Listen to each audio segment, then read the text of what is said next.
ലാൽ സലാം മോഹൻലാൽ നായകനായി എത്തുന്ന ഏറ്റവും പ്രിയപ്പെട്ട സിനിമയാണ് ഹൃദയപൂർവ്വം. അതെ, സത്യനന്ദിക്കാട്ടും മോഹൻലാലും വീണ്ടും ഒരുമിക്കുന്ന ഈ ഒരു ചിത്രത്തിൻ്റെ ഒഫീഷ്യൽ ടീസറാണ് ഇന്ന് ഇറങ്ങിയിരിക്കുന്നത്.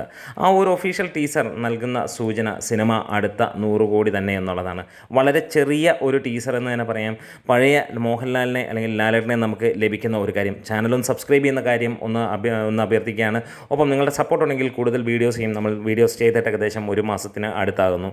എന്തായാലും നല്ല സപ്പോർട്ട് ഉണ്ടെങ്കിൽ മാത്രമാണ് വീഡിയോ കണ്ടിന്യൂ ചെയ്യുകയുള്ളൂ എന്നുള്ളൊരു പ്ലാനിൽ തന്നെയാണ്. എന്തായാലും മോഹൻലാലിൻ്റെ ഈ ഒരു സിനിമയുടെ ഒഫീഷ്യൽ ടീസർ മികച്ചു തന്നെ നിൽക്കുന്നു. വളരെ രസകരമായിട്ട് വളരെ ക്യൂട്ടായിട്ടുള്ള ഒരു മോഹൻലാൽ സിനിമയായി നമുക്ക് തോന്നുന്നു. അതായത് പഴയ കള്ളച്ചിരിയും കുസൃതിയും ഒക്കെയായി ലാലേട്ടൻ വരുമ്പോൾ ഓണം ലാലേട്ടൻ സത്യനന്ദിക്കാട്, ആഹാ എന്തൊരു അടിപൊളി എന്ന് തന്നെ പറയും. അതെ, ഈ ഒരു ഓണക്കാലത്ത് ഉത്സവമാക്കാൻ നമുക്ക് ഈ ഒരു സിനിമ തന്നെ വേണം. എല്ലാ സത്യനന്ദിക്കാട് മോഹൻലാൽ ചിത്രങ്ങളും നമുക്ക് അങ്ങനെ തന്നെയാണ്. ഒരു ഓണം പോലെ തന്നെ എല്ലാവരെയും തൃപ്തിപ്പെടുത്തുന്ന ചിത്രങ്ങളാണ്. വീണ്ടും ഒരു മോഹൻലാൽ ഇടിയൊന്നും ഉണ്ടാകാതെ സാധാരണക്കാരിൽ സാധാരണക്കാരൻ എന്നുള്ളൊരു തോന്നൽ തന്നെയാണ് ഈ സിനിമയുടെ ഈ ടീസർ തന്നെ നമുക്ക് നൽകുന്നത്.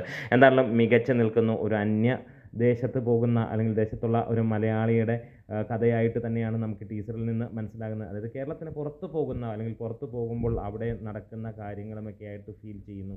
എന്തായാലും കണ്ടു കഴിഞ്ഞപ്പോൾ തൃപ്തിയാവുന്നു. ഇപ്പോൾ ഇറങ്ങി 1 മണിക്കൂർ കഴിയുമ്പോൾ 3 ലക്ഷത്തിനും മുകളിലുള്ള വ്യൂസ്, റിയൽ ടൈം വ്യൂസ് എത്തിയിരിക്കുകയാണ്. അത് ഇനി റെക്കോർഡ് വേഗത്തിൽ ശരവേഗത്തിൽ മുന്നോട്ട് പൊക്കോളുമെന്ന് നമുക്കറിയാം. കാരണം ഇങ്ങനെ ഉള്ള സിനിമകളാണ് മോഹൻലാലിൽ നിന്ന് നമ്മൾ പ്രതീക്ഷിക്കുന്നത്. ടീസർ ഇഷ്ടപ്പെട്ടവരാണെങ്കിൽ തീർച്ചയായും ഒന്ന് കമൻസിലൂടെ പറയാം. നമ്മുടെ വീഡിയോ സപ്പോർട്ട്